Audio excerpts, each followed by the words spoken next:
प्रभु यीशु मसीह का धन्यवाद हो। प्रभु यीशु मसीह के महान और उत्तम नाम में आप सभी को बड़ी आशीष मिले। आज का जो मेरा टॉपिक है द हिडन ट्रेजर, गुप्त धन, जो कि मत्ती की इंजील उसके 13 अध्याय और उसके 44 पद में पाया जाता है।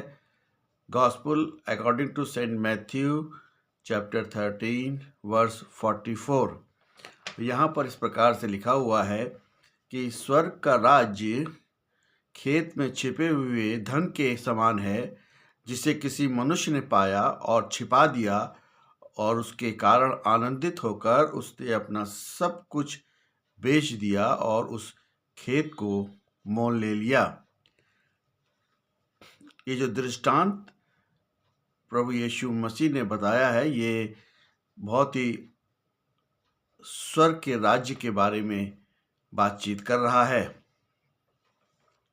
यहाँ पर जो है यीशु मसीह जो है स्वर्ग के राज्य की तुलना एक छिपे हुए खजाने से करते हैं। उस समय आज की तरह सुरक्षित बैंक या लॉकर नहीं होते थे। जब युद्ध का या आक्रमण होता था या युद्ध का कोई डर होता था, तो लोग अपने सोने चांदी के जेवर या सिक्कों को मिट्टी के बर्तन में भरकर अपने खेतों में गाड़ देते थे। युद्ध में यदि खेत का मालिक मारा जाता था तो या बंदी बना लिया जाता था, तो खजाना सदियों तक जमीन के नीचे दबा रह जाता था। यदि कोई मजदूर किसी दूसरे के खेत पर काम करने के द्वारा खजाना पाता था, तो वो कानूनी रूप से खेत का मालिक होता था। इसलिए उस व्यक्ति को कानूनी रूप से पूरे खेत को खरीदना अनिवार्य था।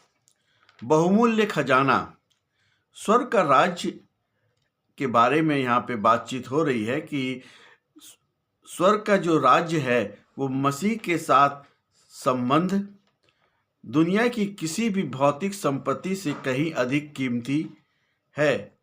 ये इतना मूल्यवान है कि उसके सामने कुछ यानी कि सब कुछ तुच्छ है। यहाँ वह व्यक्ति खजाना नहीं ढूंढ रहा था, उसे मिल गया। ये परमेश्वर के अनुग्रह को दर्शाता है।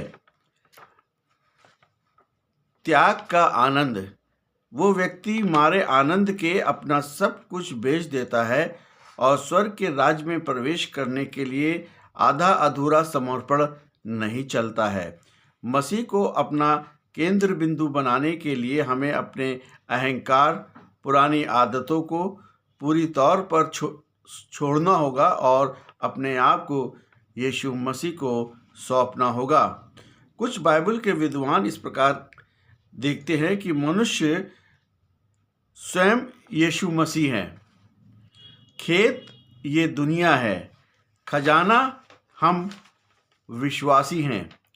यीशु मसीह ने हमें खजाना यानी कि पाप की गंदगी से दबा हुआ पाया और हमें प्राप्त करने के लिए स्वर्ग का वैभव छोड़कर क्रूस पर बलिदान हुआ और वो तीसरे दिन मुर्दों में से जी उठा। वो पुनरुत्थान का परमेश्वर है। इससे उसने दुनिया को मोल ले लिया। ये दृष्टांत जीवन की प्राथमिकता को बदलने का आह्वान है। खेतों में छिपा होना मतलब स्वर्ग का राज्य हर किसी को पहली नज़र में दिखाई नहीं देता है। खजाना सतह पर नहीं है, मिट्टी के नीचे दबा है, बल्कि आत्मा की गहराई में छिपा होता है। हमें अपनी पहचान यीशु मसीह के साथ बनानी होगी।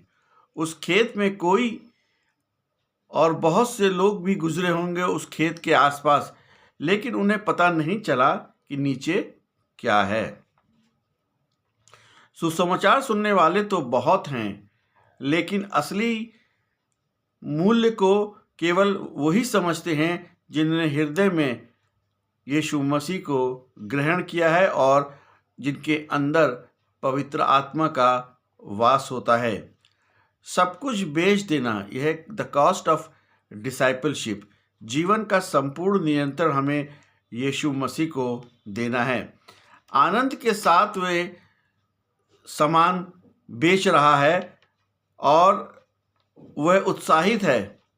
जिस दिन हम स्वर्ग के राज्य की महिमा देख लेंगे तो दुनिया की सब चीज़ें, बातें कचरा लगेंगी। हमें सत्य को मिलना जरूरी है। एक बार व्यक्ति यीशु मसीह को पा लेता है तो उसकी शांति, प्रेम और उसका आनंद खजाने के रूप में बन जाता है। ना तो उसे चोर चुरा सकता है और ना उस पर किसी प्रकार की जंग लग सकती है। खेत जो है वो ये दुनिया है और खजाना हम विश्वासी और मसीह के राज्य और उद्धार और उसके सत्य के लोग हैं जिन्होंने हमने उद्धार को पा लिया है। सुसमाचार का प्रकाशन जो है मतलब कि सब कुछ बेचना। जब हम अपने आप को पूर्ण तौर पे अपना नियंत्रण अपने प्रभु यीशु मसीह को दे देंगे तो ये आप समझ लीजिए कि सुसमाचार का प्रकाशन तभी हमारे जीवनों में, लोगों के जीवनों में हो सकेगा।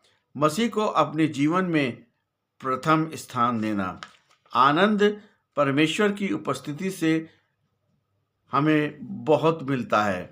हमें आनंद अगर चाहिए तो हम पुनरुत्थान के बारे में बातचीत करें। हमें आनंद चाहिए तो यीशु मसीह की क्रूस की मौत के बारे में बातचीत करें। हमें आनंद चाहिए तो हमें प्रभु यीशु मसीह की सामर्थ के बारे में बातचीत करनी है। अगर हमें आनंद चाहिए तो यीशु मसीह के लहू के बारे में बातचीत करें। अगर हमें आनंद चाहिए तो प्रभु यीशु मसीह का वचन पढ़ना है। यदि हमें आनंद चाहिए तो प्रभु यीशु मसीह को पूरी तौर पर अपने जीवनों में समर्पण के साथ जो है हमें देखना है, क्योंकि वो जल्द आने वाला प्रभु यीशु मसीह है। वो हमें उसका आनंद हम कभी भी नहीं खोएंगे।